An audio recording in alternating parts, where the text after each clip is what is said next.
I want to welcome you to our second masterclass in the Miles series. Those are masterclasses in innovation, leadership, and entrepreneurship. Today we have Professor Jamie Ladge here to talk about maternal optimism. And just before we get started, I will go through a couple of administrative hygiene matters. So everyone has come in with muted microphones, but you can unmute those when you feel like it's the Q&A time and you'd like to ask a question. You can press speaker view up in the right-hand corner, and that will feature whoever is speaking, so you can see Jamie very clearly. You can have a cocktail in your hand. This is cocktail hour, so whatever your beverage of choice is here at 5 o'clock, it's up to you. We are recording this chat, just so you know, or this masterclass. It will be available for a recording for you to view later if you're interested.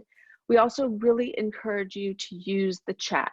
It makes it easier for me to moderate and for Jamie to see what the comments are. So please put any comments, questions, thoughts you have in the chat. If you do want to speak and you have your question in the chat, using the language RTS, which stands for right to speak, makes it known to us that you would like to ask your question or follow up in person. We find finding the hand raised with large groups a little bit difficult. So I'm just going to introduce Jamie now. If I read her entire bio, I would be here for the full hour, but I will tell you Jamie Ladge is an associate professor in management and organizational development at Northeastern University. Her primary area of research focuses on psychological and career implications of professionally employed mothers and fathers. She also researches the diversity challenges and work and family boundaries of those holding intersecting social identities. Her work has been published in several top management and human resources. Her research has also received significant amount of media attention in major media outlets such as the Wall Street Journal, the New York Times, the Atlantic, Forbes, Fortune, CNN Money, Business Week, and other prominent media outlets. I want to add that Jamie has also studied female entrepreneurs and the prevalence of imposter syndrome, and this issue is near and dear to my heart. Now, before we get going and I turn it over to Jamie, I do want to just read here. I have her book, Maternal Optimism. I've put a link in the chat so you can buy your own personal copy, because it actually is a very beautiful book on top of being filled with interesting facts. I'm just going to read one little excerpt from the book cover, and it says, "This book challenges the impulse to reduce work-life challenges to a single point in time, such as the decision to return to work after the birth of a child. Instead, it recognizes that work and family decisions are anything but stagnant. They shift as life and career shift and are often filled with unpredictable events." So I thought that was particularly appropriate given what we're all going through right now. So before I hand it over to Jamie, I'll go over the format of today. Jamie's going to share some slides with you, talk about her research, her book, why she wrote the book, what she's taken from the book, and then she's going to talk maybe a little bit, if we're really good and lucky, she's in the middle of conducting a survey about how COVID-19 is affecting working families. The link to that survey, if you haven't taken it already, is also in the chat. So I encourage you not only to fill it out, but have your spouse fill it out and send it to all of your friends and family to fill out.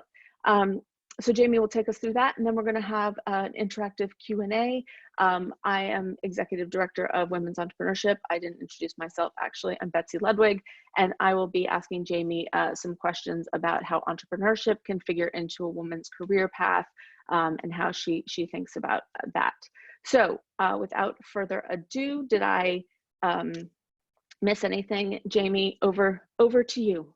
No, that was perfect. Thank you very much, Betsy. I'm going to share my screen, so let's give me 1 second here to make that happen.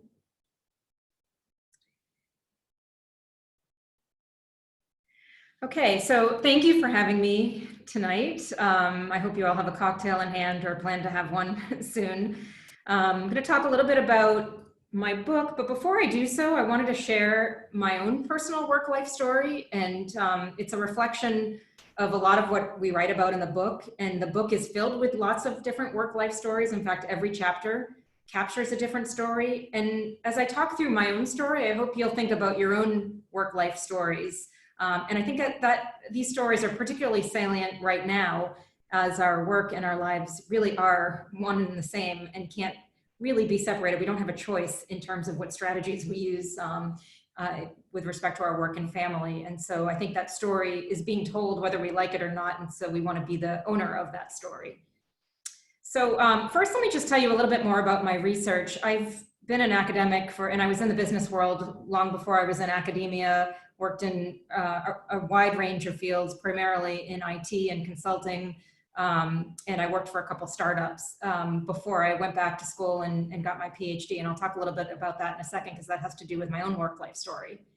But as Betsy mentioned, much of my research is really at the intersection of gender, diversity, and inclusion in the workplace. And I also study careers of mostly professionally employed working mothers and fathers and how they integrate work and life. And one of the first studies I ever worked on was a study on pregnancy in the workplace and looking at how women who become pregnant during work, how they start to foreshadow and foresee their lives as working mothers long before they become one, and the different strategies that they use to enact how they think about becoming a mother and how they think that will shift and change.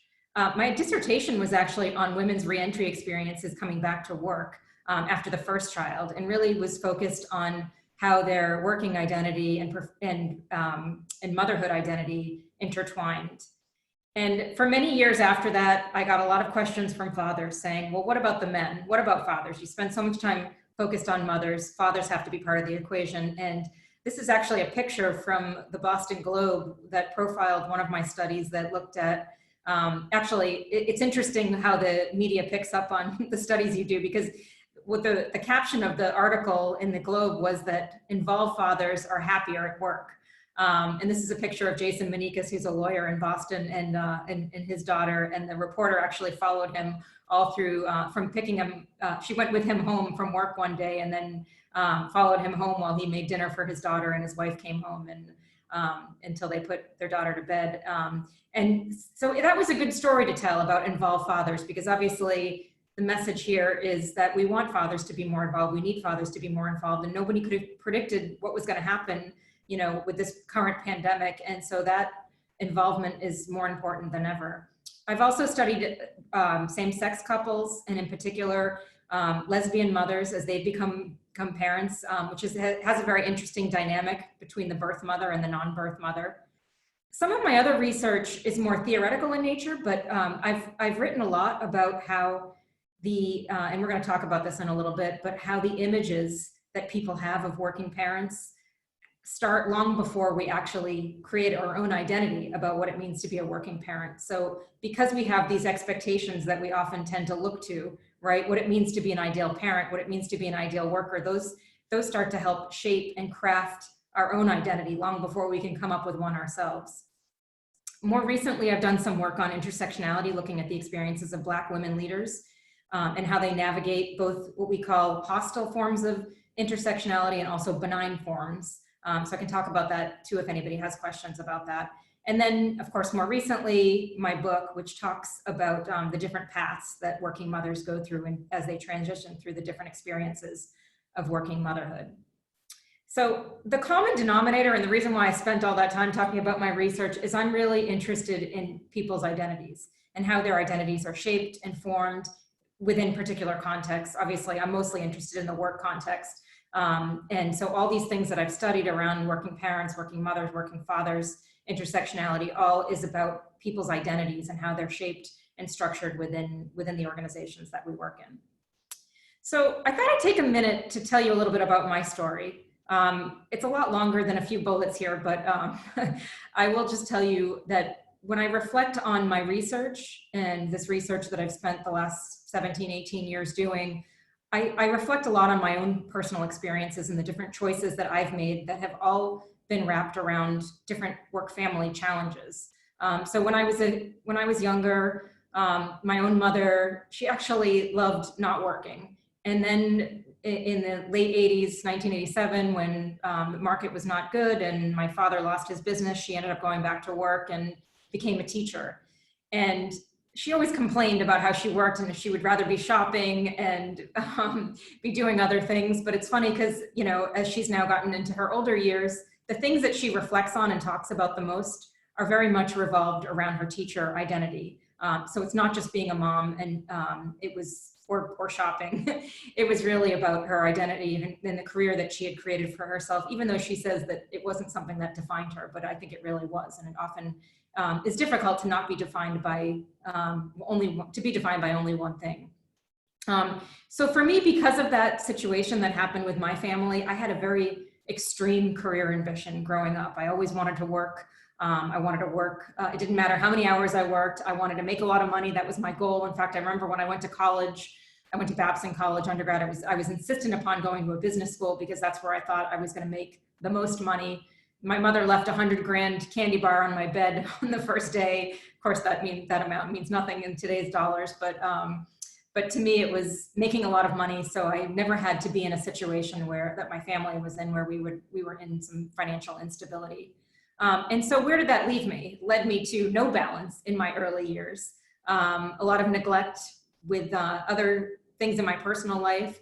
But I really wanted to work hard. I wanted to prove myself. And I think that happens with a lot of professionals, especially women professionals, given some of the challenges that they face in trying to make a name for themselves. But when I got married and realized that I had no balance, I ended up changing careers with a hope and a desire for some flexibility. And so that is where I started my academic career. Now, interesting that I thought that was going to be a career that created a lot of flexibility for me, because it turned out that was where the most significant work-life challenges began for me. In fact, I was pregnant. I was 9 months pregnant when I got into Boston College, which is where I did my PhD. And my son was actually 12 weeks old when I started the program. And I started, if you know anything about PhD programs, usually it's a very small cohort. I was in a cohort of 4 people. It was myself and 3 single men. And so talk about needing to prove myself. That extreme ambition started all over for me again, even though I really was in this quest for flexibility. And wanting to prove to people that I could do it as a new mom. Now, I didn't want to have more children. I thought 1 was enough for me, but I lost that negotiation in my 4th year, ended up getting pregnant. Well, in my 3rd year, ended up getting pregnant and having twins in my 4th year. So that was a big shock to the system and a huge challenge for me. And in fact, I can remember the first 2 comments that I received in my PhD program from my advisor, who ironically enough was a very supportive working mother. She said to me, when I told her I was having twins, she said, "Well, are you going to quit?" And I thought, no, I'm not going to quit. I just worked so hard for this.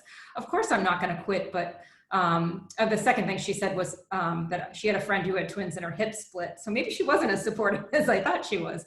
But oftentimes these reactions happen a lot. And then I realized it was during that time when I was experiencing all these things that I wanted that to be my research identity, what I was experiencing, what I was going through. And people were often calling me, "Oh, I heard you're the one that had a baby, in a PhD program, let alone twins." And so having talked to many people with these same questions and knowing that they were going to be struggling with the things I was struggling in, it really became part of my research identity. And I began studying it and have spent the last 17 years really focused on this issue of work-family, work-life challenges from the variety of ways that I've already talked about.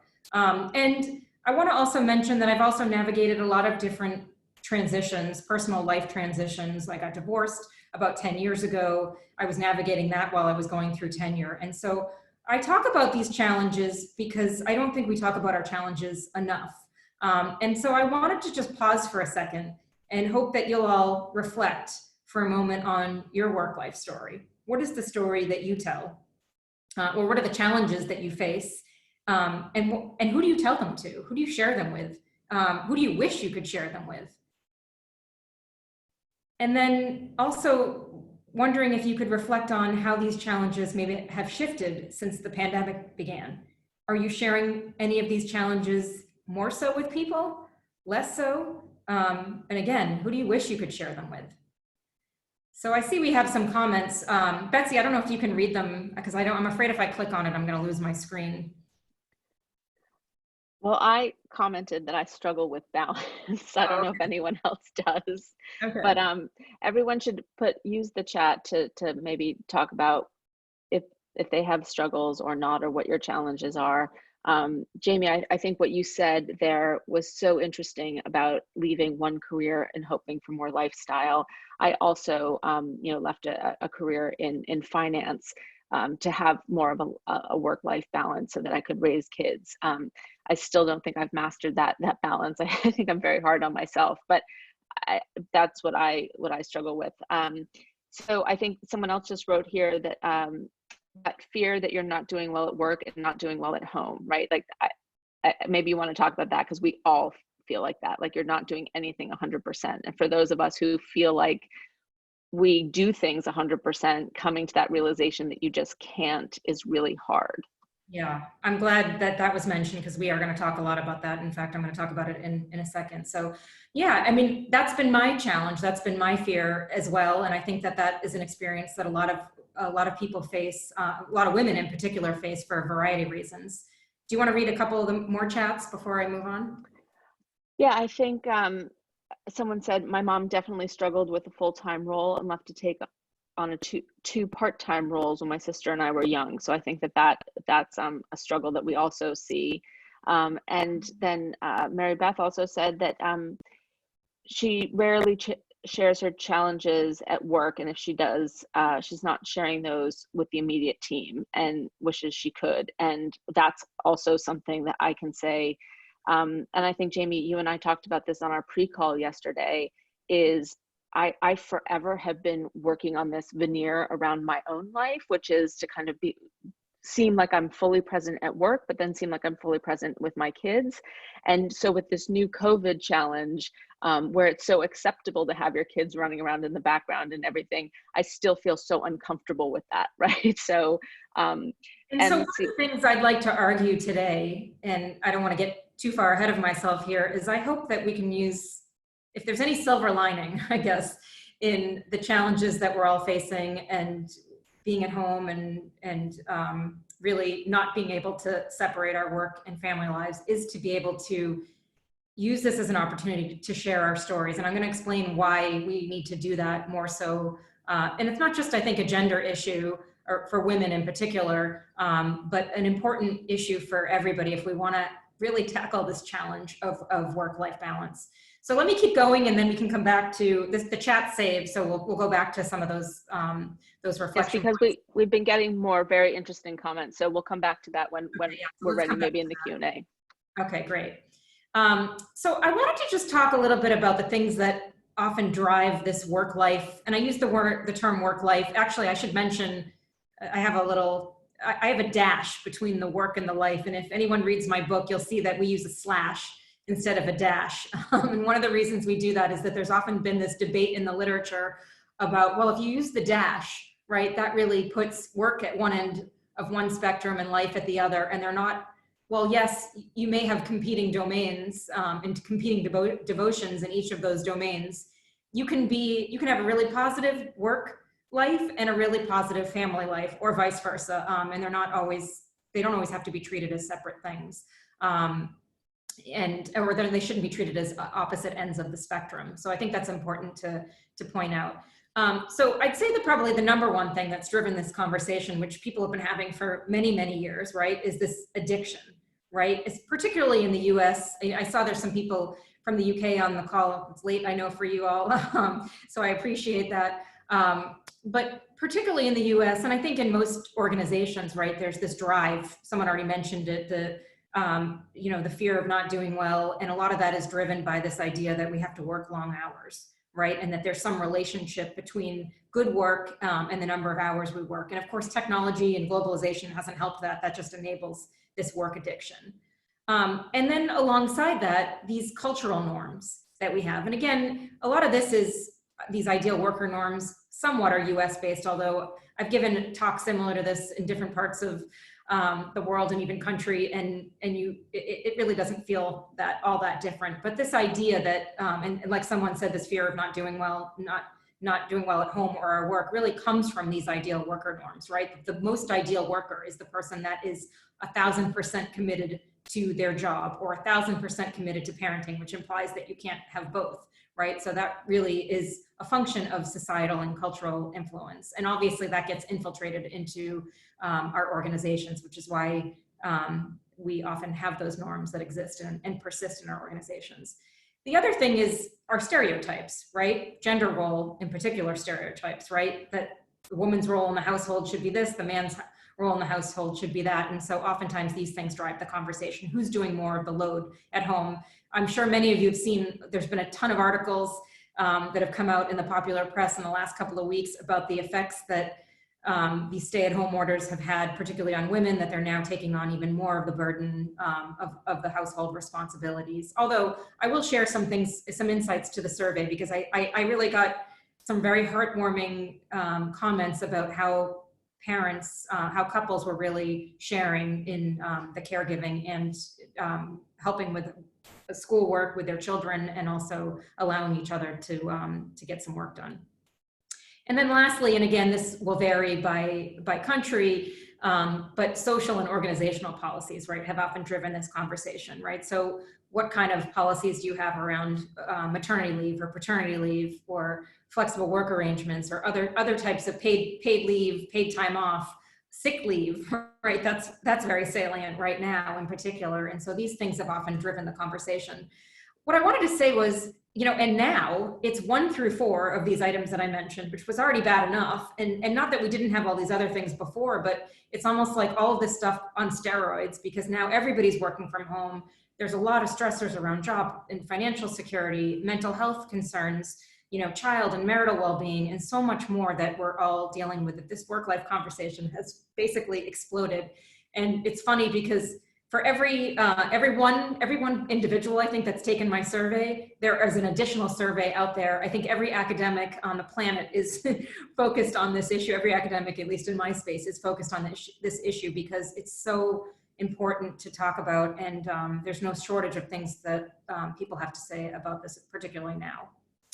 So, okay, challenges abound, right? We're definitely struggling more now than ever, but what are the opportunities? You know, what is the upside of being a working parent? And I stole this actually from an interview that my co-author and I did for the Women at Work Harvard Business School podcast. We were in episode 3 of season 3, and they titled it "The Upside of Working Motherhood." And it's a, you know, it's a reflection on our book, which we titled Maternal Optimism, well, for a few reasons. And so I wanted to segue into why we wrote the book and why, you know, the book, obviously we didn't write around the time of a pandemic. I guess it's fortuitous right now that the book offers insights into how to be optimistic, how to stay positive, finding the upside in being a working parent. So that's what I'm going to shift to now. And so aside from that optimism angle, we had 3 goals in mind when we wrote the book. For one, most of the research that's been done, most of the public policies that are out there and social policies that are out there are really catered toward infants, new mothers, new parents, or young, very young children, right? Maternity, paternity leaves, a lot of those things are catered. Even when policies are instituted in organizations, it's often assumed that it's the new mom or possibly the new dad that needs them. And there's virtually nothing on different research that focuses on later stage parenting. So one of the goals of our book was to focus on maternal optimism at the various transition points of working mother in particular lives, right? So even from the moment, we start at the moment of thinking about becoming a mother, through these early stages, through should I have another child, what are the effects of having, you know, multiple children and involving families, through to, it's funny, we were writing the chapter on empty nesting and I didn't think it was necessary. I'm like, well, by the time someone gets here, they're not going to read a book about this.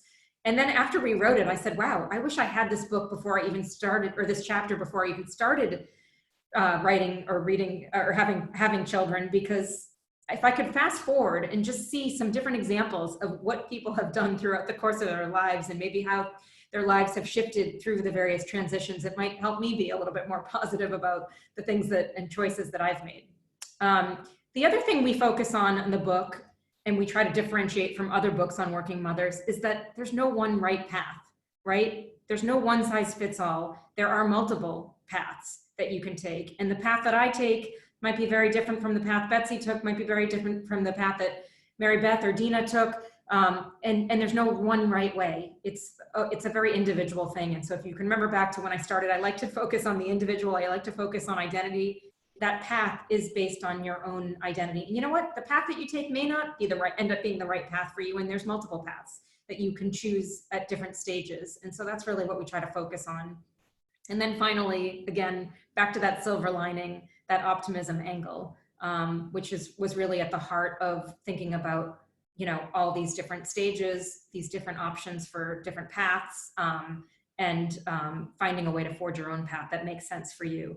We share lots of stories in the book, not to say that any one story is the right story, but that maybe you find that, wow, there's pieces of this story that work for me, there's pieces of that story that might work for me or not work for me at all, and that's okay, but it's just hearing the stories. We need to hear the stories, we need to share the stories, and to learn about what might work for ourselves. So let me tell you a little bit about how we define maternal optimism.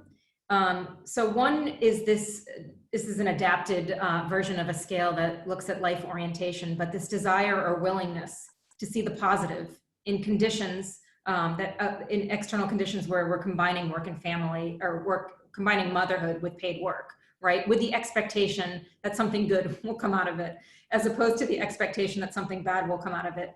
I don't know how many of you are familiar with the research on work-family issues, but when it first started, when people first started researching this stuff, there was a gravitation toward conflict, right? Work-family conflict is the term we hear all the time. And this assumption that it's always bad, there are always conflicting views, but yet there is resiliency in managing and balancing both roles, in addition to maybe some of the negative outcomes as well. That it's okay to have both work and caregiving ambitions. And, you know, we did not want to be a book that was talking and telling people whether they can or couldn't have it all. I don't like that narrative. I think, again, it's a very individual thing, and it's okay to be ambitious in both. And maybe there are times when being more work, having more work ambition makes more sense, and more time we're having caregiving ambition makes more sense, or both. It's not an either or proposition, it's a both and. I should probably highlight those words, both and. Third, it's the belief that you can meet the needs of your family and your work role responsibilities, right? We spend so much time, again, back to that comment about the fear of not doing well at home and at work. We live in this world of fear, and we forget to believe in ourselves that we can meet the needs. And I'm going to give some examples of how we might do this. It may not be the best. They may not be the best examples, but they may work for at least meeting the baseline needs of your work and family. And finally, the belief that work and family, even though I said they don't always have to be on opposite ends of the spectrum, they can be mutually beneficial. There are things that we can learn from our work that can spill over to our family, and things that we can learn in our family lives that can spill over into our work. So some of you may be asking, let's see, what time is it right now? 5:30, so we're halfway through here.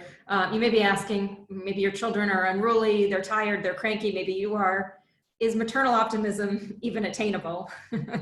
So I ask myself this all the time. Just because I wrote a book on maternal optimism doesn't mean that I'm optimistic all the time, doesn't mean that I have the best, the perfect children, the perfect household, or certainly the perfect work life. This is a picture of a gift that one of my sons, I have three boys, two 13-year-olds now and a 16-year-old, almost 17-year-old. And one of the 13-year-olds for Mother's Day last year bought me this oven mitt that says, "I love my asshole kids." And I thought it was really, I don't know if apropos is the right word, but given that I just written a book called Maternal Optimism, but I think it was very much reflective of how this whole challenge can be overcome. We can see silver linings in it, we can laugh about it. And I'm happy to know that I'm not the only one that struggles with this, because actually Betsy mentioned imposter syndrome, and we can all have imposter syndrome even when we write a book about a particular topic. But about a month ago, now more than a month and a half ago, before all this came down, I was giving a talk in Alabama, and a week before the talk, I was reading a line. I was looking at Twitter, And I don't know how many of you are familiar with Jessica Gross, but she's the parenting editor at the New York Times. And her tweet on February 22nd of this year was, "So fun to tell strangers I'm the parenting editor at the New York Times over screams of your ill-behaved children."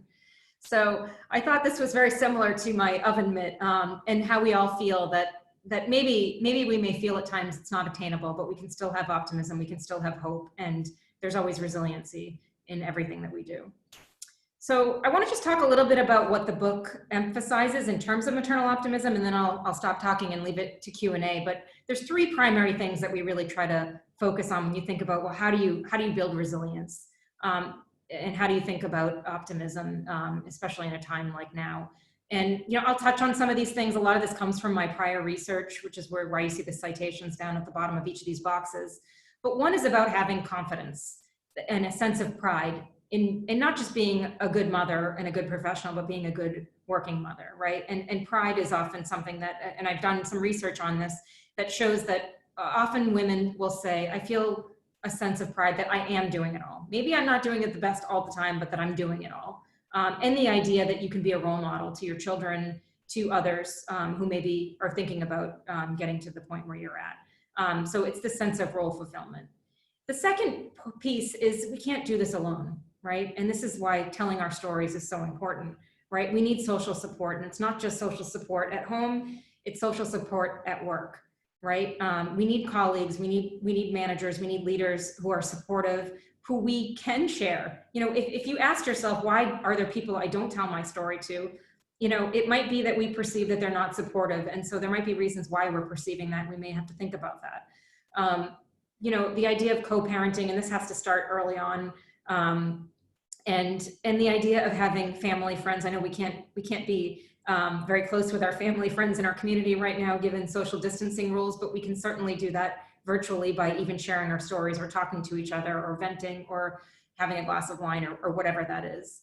And then the third thing is positive identity development, right? And you can't do that without role models to look to, learning by seeing what others do. And again, it doesn't mean copying what other people do, but it might just mean looking and seeing, well, what are they doing that would work for me or doesn't work for me? And how can I figure out what works for me by looking at what other people do?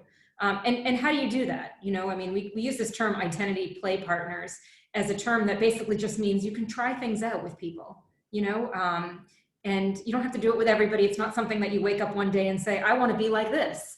You may try on some different hats to see what fits best for you. And then this third piece is about envisioning and trying to think about, where can I be down the road, and what's possible for me that might be more positive than where I'm at right now. So, we talk about several aspirations for parents, for organizations. One is recognizing this diversity of paths that people take. One is focusing on the ways in which integrating work and family can be positive, right? And I think in the workplace in particular, there's often this negative connotation associated with anyone that's a parent, right? Because again, it goes back to that ideal worker norm, right? That we assume the best workers are fully committed to the job and not anything else. And we need to let those norms go. And then third, helping organizational leaders really understand and figure out how to support working parents, which is really part of the big challenge right now, and one of the reasons why we're doing this new survey. So let me close by saying a few things of what I think we need to do to get through this pandemic. And these are ideas that are from the book that we talk a lot about, and I didn't realize until I was thinking about what I wanted to say today, how salient they are for right now. And so one of them is this concept of bench strength. So someone asked me the other day, a leader of an organization asked, what can I do to get, my staff and my leaders in my organization on the same page? And I started to think about it and thinking about people at different levels of organizations and people's roles. And I thought, well, one thing we talk about in the book a lot is bench strength. And, obviously this is a term that comes from sports teams, but we use it in the book to talk about our bench strength in terms of what we have, what we have on our bench, who we have on our bench for our childcare support. But who do we have on our bench at work, right? When now all of a sudden nobody has childcare, nobody has any backup, everybody's schedules are completely thrown off. I was actually just having this conversation with one of my friends earlier today about the lack of schoolwork that a lot of our children have at various in Massachusetts at some of the various schools, and it doesn't sound very different from any others. And someone said, well, I don't understand why these teachers are getting paid. Why can't, we all have kids too, and we're all working. And we have to be able to be more supportive of people's family situations and work in teams, right? To figure out that maybe there are some parts of the day that are going to make more sense for some of our teammates and some that are better for others. And that's why, again, sharing our stories is so important, to figure out who can we put on our bench to help each other out, to know we know each other's schedules, we know each other's sort of lives, maybe too intimate, more intimately than we want to, but enough to know that we can help each other out and support each other. The second concept that we talk about in the book is crappy dinners. So, I have a picture here of mac and cheese. Maybe some of you don't. I happen to think that that's a yummy dinner. It's actually making me hungry right now looking at it, but it's not probably the healthiest dinner. And the term crappy dinners is really to imply that sometimes we just can't make the perfect dinner every night. Every breakfast, lunch, and dinner now that we're making every meal at home, and it's okay if they're crappy every once in a while. And I think what this really, I put this in quotes because what really this speaks to is this whole idea of judgment, that we're always passing judgment on each other, women in particular, mothers in particular, and we need to stop shaming and just getting by at this point. And then the last comment, because I see there's lots of comments here in the chat, is to tell our stories, to be able to share, to get the bench strength, to let go of any judgments that we're making around crappy dinners, is to reveal our true self. And actually, I think this is really important for leaders out there, even entrepreneurs out there, right? Anyone who's leading an organization, to show your true self will allow the people in your organization to show their true self, right? We don't have to sit here and keep pretending to be someone we're not, right? It's okay to show a little vulnerability, right? And I know that can be challenging, particularly for women who may already feel vulnerable in their organizations. But it's okay sometimes to ask. If you don't ask, you never get. And then, there are ways to always reciprocate that. So I think it's really important to reveal our true selves. Research would say that's the one that's the most important in terms of letting go of these ideal worker norms, but it's also the hardest because we often think that it's going to really have a big impact on our careers. So finally, I hope you can now reflect on what will you do to find maternal optimism at home, at work, among your friends and family. And that's all. Thank you. Jamie, that was absolutely fabulous. I managed to do it without any kids screaming in the background, but I shouldn't jump too quickly. I see you've tied them up properly, I guess. Actually, a meme out there. I don't know if anyone's seen it. I've been sent it several times. I saw it. It's like bordering child abuse, so I don't really go around sending it, but. No, that was incredibly insightful, and I think we have lots of comments from the chat. I'll summarize what I saw in the chat, and I would love for people to kind of unmute their microphones and make this an interactive conversation, because I think people were speaking about the guilt, being authentic at work. I thought that was super interesting. I guess, Dina, because you're the head of D&I, you're encouraged people to be authentic. And I would love to hear from you on how you do that, because I think that is something most people are challenged with. Having a strong partner seems to be a theme that people feel that if they have that strong partner at home, they have more support at work. And I guess it's talking to your bench strength. There's someone on the call who's about to be a mom, 39 weeks pregnant, and is looking for some insights into how to make constructively work-life balance. And people don't share at work because they don't want to appear weak. So I think, all of these comments paint a picture that we're not alone. We're all feeling kind of the same things. But does anyone want to open and ask Jamie a particular question or share a personal story? I'm laughing about the comments about my kids will only eat crappy dinners. My kids love crappy dinners. Mine too. They're getting a crappy dinner tonight. No, my kids actually asked for it. They're like, can we just do our own thing for dinner tonight? And I'm like, yes. And I have literally like 20 boxes of mac and cheese for them for that moment. Dina, I see your microphone is off. Did you want to say something? No, well, I was just going to share, it's been a journey. I'll say I'm on my, we talk about here in D&I, your career stages. And I'll say, if you break it down into 15-year stages, I'm probably in the third, just entering the third.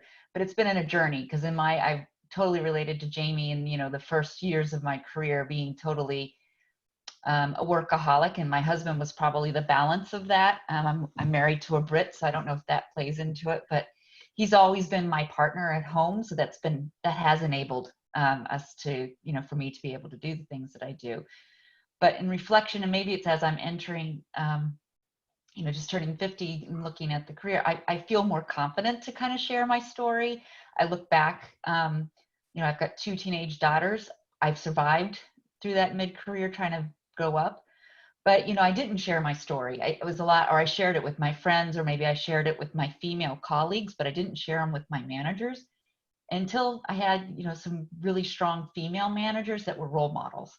And we were able to talk about that, and especially in the D&I, and having Tina Milan as our SVP. And we, it's about sharing our stories. And what we're trying to do now is encourage, and I have I think at least one colleague, encourage them to share their stories and be those role models, because we talk a lot about being authentic self, but it's still a journey, and it really depends on who you are or where you are in the business too. So, and we're trying to get men to share those stories too, about what they're doing to be flexible. So I look at this situation that we're in to really be a silver lining, to test a lot of the things, because our whole International Women's Day focus was around flexibility at work and how to break the biases or the myths around who should take those type of activities, and really sharing men and women's stories. And here we were 10 days later, really putting everything into, all of us are putting, dealing with virtual, working from home and virtual meetings. So I'm hoping we come out of this with a little bit bigger, maybe accelerating some of the things that we're trying to do. I think that's fascinating. And I was saying to someone the other day that we keep talking about the future of work, and actually the future is now the present. Like, I think we have fast forwarded and galvanized that. And so I think that's inspiring. Jamie, you were saying also earlier about your survey that you're doing on the impact of COVID on working parents. I personally have never had so much cognitive dissonance about my work-family balance. On one hand, I absolutely love my job. I love the impact. I love having something to do every day. But I also intensely want to be with my family and take care of them in this time of crisis. Do you think that is something that other people are feeling too? Have you seen that in the survey, or are people just kind of muddling through? No, I think that's exactly, we actually asked about sources of strain and sources of resilience, and you start to see that dissonance then and there. I want to say something that Dina mentioned about the silver lining, because I actually wrote that down earlier today when I was looking through some of the sources of resilience. I mean, I was actually, so a couple nights ago, let me just backtrack. A couple nights ago, I started to read the different answers that people gave around sources of strain, and it was actually very exhausting, and I actually got a little emotional. I don't know if it was because I had too much wine to drink at that point. Maybe I shouldn't have read them at night. But it really started to strike a chord, because I think you're right, Betsy, where people are dealing with a lot of things right now. They're questioning a lot of things. They're wondering, should they do more of this? Should they do more of that? There's a lot of mental health issues that are going on because of that, or maybe they were already there, but they're coming through right now.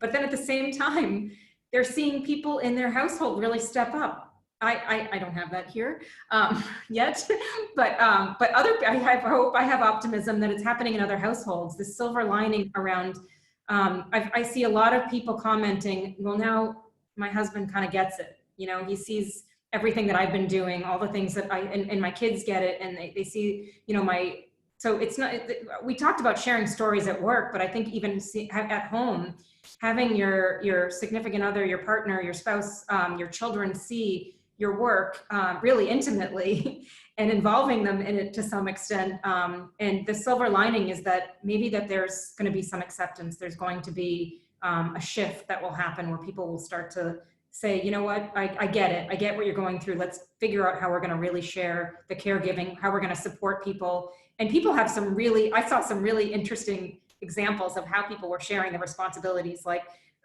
someone said their one spouse Most of their work had to be done at certain hours in the day, so early morning. So they actually had scheduled on a board every day which times during the day made the most sense for one spouse or partner to be working while the other was caring for the children or helping with the work, and vice versa. And actually, that's a really good strategy even at work.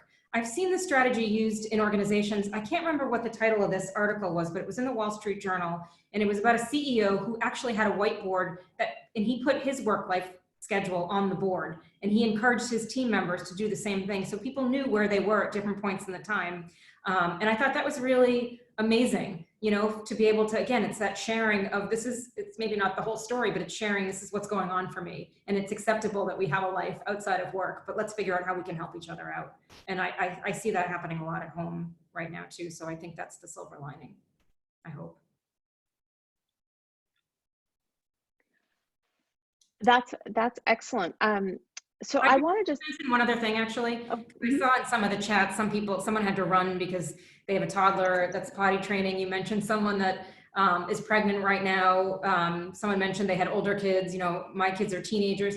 This is why this challenge, there's no one, I can sit here and give advice on broad-based advice, but it very much varies by where you are in your stage in life. And I think that's been one of the challenges with a lot of the books and research that's been out there, is that this issue is so focused on early stage parenting, and yet we're all struggling, you know, in different parts of our lives. And so we need to stop, a lot of people call this the invisibility of parenting, particularly for later stage parenting, because there's just this assumption when the kids are out of diapers that they're somehow miraculously independent. And for those of you on the call that have older kids, then you know that that's not the case. Well, don't they say bigger kids, bigger problems, or something like that? So yes. I want to get to something that Mercedes mentioned in the chat, to highlight what you said about men sharing their stories too. I think this is super important to bring men into this conversation, because this isn't just a women's problem, this is a societal problem, and women can't be the only ones kind of charging the force. We have to bring men in. What have you seen as like good strategies or best practices to bring men into the conversation? I've seen that with my students. The men are very interested in helping to bring diversity into the workplace, share perspectives. They don't really know how. So what can we do to help them with their stories? Well, I mean, I think, so let me talk about this in the context of work, and then I'll talk about it in the context of home, because I think we need it in both places. At work, you know, I mean, a lot of the diversity strategies in most organizations, often, you know, there'll be employer resource groups, right, for women. So often we have the women talking to other women, and we don't often engage the men in that conversation. And we need to have more parenting groups, you know, at work that involve men in that conversation, where they can discuss and talk about it. And it's not something that it's always seen as just for women.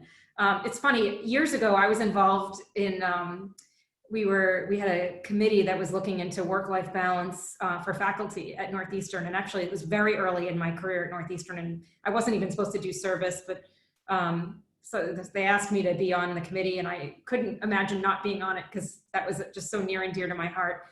And you know, what was really interesting is we came up with all these different strategies for to move beyond work-life balance being just a thing for mothers, right? And so we had all these great approaches where we had for faculty where they could do alternative workloads, right? And just a range of things that just weren't meant for just, and we even made sure we wrote in the policy that these were about flexible work policies for everybody, whether you had a spouse maybe that was sick or with a range of different experiences. So what was interesting was we can be our own worst enemies, because there's nothing worse than a leader or a dean in an organization that actually promotes the policy and says, great new policy for working mothers.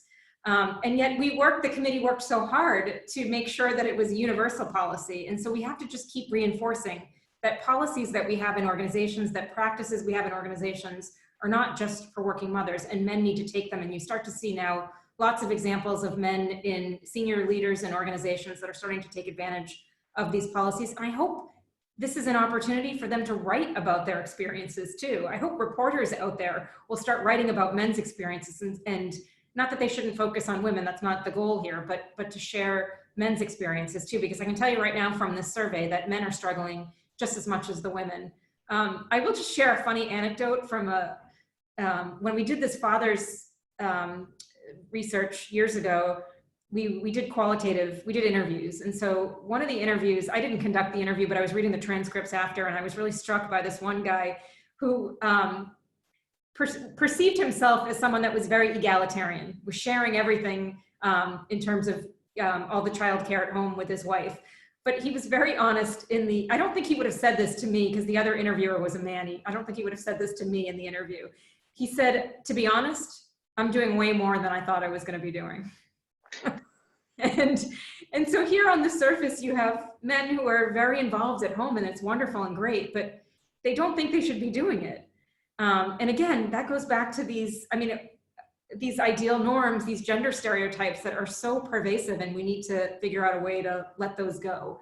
And I do know research suggests that when you start out with egalitarian roles in organizations, at home, when you start out with both of you sharing those responsibilities, right when that baby gets home from the hospital, there's a greater chance that will carry over the years. As opposed to, and we're our own worst enemies, because there's something called maternal gatekeeping, where we believe that we can do everything better, because we probably can. But we have to let go of that too. What you're talking about. Yeah. You know exactly what I'm talking about. But so I think we can do something with getting more men involved in the conversation. It's not just the men who have to bring themselves into the conversation. We can bring them into that conversation as well. That's great. Now, Jamie, I wanted just quickly, because we only have a few minutes left, I want to ask if anyone else has any questions for Jamie. And if not, then I'm just going to ask a couple of things about entrepreneurship. Does anyone have a question? Okay, so I'm going to go into entrepreneurship too, because I feel that a lot of women who might have had kids and might have had a career, they have an interest in innovating or doing their own thing. Maybe it's a more of a corporate entrepreneurship role, but I feel like in times of chaos, it's a proven fact that these are the times for opportunity and innovation. And so a lot of women might be thinking, this is really hard. I might need to take a break. I might want to develop a side hustle or a passion project. And I heard a great quote the other day, which is, the darker the night, the brighter the stars. And so the idea was, this is a perfect time for people who are entrepreneurial minded or innovative to see opportunities that they might not have seen in their regular life. And I think that entrepreneurship can be an amazing way to mitigate the vagaries of understanding the work-life balance. If you do it successfully, I think it can be very daunting, and a lot of women don't know how to approach it. So I just wanted to hear from you, Jamie, what you thought if women were thinking about that, or they had an idea, like how should they take that forward? Do you think that's a good idea? So are you talking about right now? At any point in their life, but just to consider entrepreneurship or starting their own business at some stage, and how they would think about that in the context of being a mother and working, etc. Yeah, so it's interesting. So in the book, we talk a lot about different career transitions, and one of them is entrepreneurship. Now, of course, there's a lot of different factors that play into that. It's often very difficult to just start a business when, especially if you're financially strapped, or that's just not an option. But it's funny, years ago, I started to write this paper about how I believed that motherhood could be an opportunity to create, that it gives us creative cognition, right? If you think about some very successful women entrepreneurs, and you think about what some of the things are that they've created, or when they created it, like Spanx and certain gadgets that help make our work and family lives much easier, or make us look better after we've had children. That I think that there is some cognitive creativity that comes from, I think, motherhood more generally, but certainly in times of crisis, I think especially, people are losing their jobs, or they're being furloughed. So there's certainly time to be thinking about these things. I don't think it's a good time probably to get money right now, but you never know, because you know, innovation comes during, you know, the worst times, right? And so this is certainly an opportunity to be able to capitalize on that, assuming that you have the time to be able to do that. But, you know, there may be ways to think about how to be creative at home, even with children there, you know, having them think about it. Maybe that's a little bit of a assignment that you can give your kids as they're thinking about ideas, you're thinking about ideas, and, you know, and trying to be sort of creative about that while you're balancing other things at the same time. But I do think that there's always opportunity to do something. I mean, side hustles, one of the biggest challenges, and I've written about this a little bit for women entrepreneurs, is a lot of the businesses that they want to start up are often deemed, well, there's I call it cupcake stigma, right? That the businesses are more lifestyle businesses, and they're never going to amount to anything. And so that might be the reason why they're not getting the kind of funding that men are getting at the same time. So, but that doesn't mean that lifestyle businesses, you have to create a business that is part of your identity, right? That is authentic to you, and that's something that is that you can do and you can accomplish. So I think you know, you have to sort of forgo that stigma associated with what it means to be a woman entrepreneur, and do what, you know, is what you're passionate about. Right. Well, I think you bring up a very good point that there is that creative cognition. I like that concept. I'm gonna use that again, and that either maybe women who get laid off or might, you know, be underemployed during this time. I mean, we've talked a lot about everyone being taxed too much with all these responsibilities, but there could be a lot of women out there who all of a sudden find themselves with a lot of extra time. And I just heard about a friend of mine who now is writing a blog from the perspective of her dog during the time of coronavirus. And I'm thinking she has way too much time. She needs to like start doing something else. But I just want to turn it back to Jamie and say thank you. We're almost at the top of the hour. There's some people in the chat that might want to follow up with you on same-sex couples. Very interested in that. And I really appreciate everyone putting their very authentic comments in the chat and how they're managing in this time. If you have follow-up questions for Jamie, you can email those to us. If you have any suggestions for further Miles Masterclasses, please also let us know. But at this point, I'm just going to say thank you all for attending during cocktail hour to talk about this. Jamie, you're a star as always. I loved this talk. I think we should have you give it again and again. And so it was fabulous. I've put the links to Jamie's book in the chat and also her survey. The survey is looking at how working couples and working parents are navigating this COVID crisis. So if you can fill that out and pass along to whoever in your organizations or friends, family can fill that out, the more data Jamie has, the better. And so they're hoping to get some really interesting policy recommendations for both corporates and governments out of that. Did I summarize that properly, Jamie? Yeah, we're basically looking to see how we can build more resilient families through this crisis. Awesome. That's a great goal. Okay, well, thank you very much. Out there if anybody wants to reach out to me. Oh, thank you. Okay, yep. So Jamie put her email in the chat. Okay, thank you very much, everyone, for coming. Thank you. Have a good evening. Take care. Bye.